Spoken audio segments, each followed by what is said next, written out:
د حدیث مبارک په مفهوم کې راځي چې کله دغه انسان د شپې ویده شي او توبه ونه باسي، الله تعالی ورته وایي چې ای زما نازوانه بنده،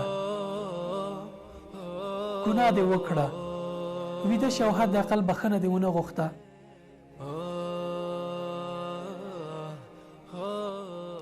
الله تعالی په دومره لوی شان او شوکت ستا بخښنې ته په تمه یي او ته نازوانه انسان یوازې یو ځل نه وایي چې یا الله ما ته بخښنه وکړه.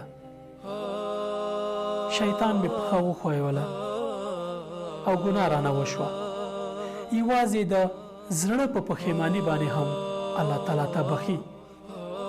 دومره مه بې پروا کېږه، ځکه ستا بریا، ستا فلاح او ستا سعادت په توبه کې نغښتی دی.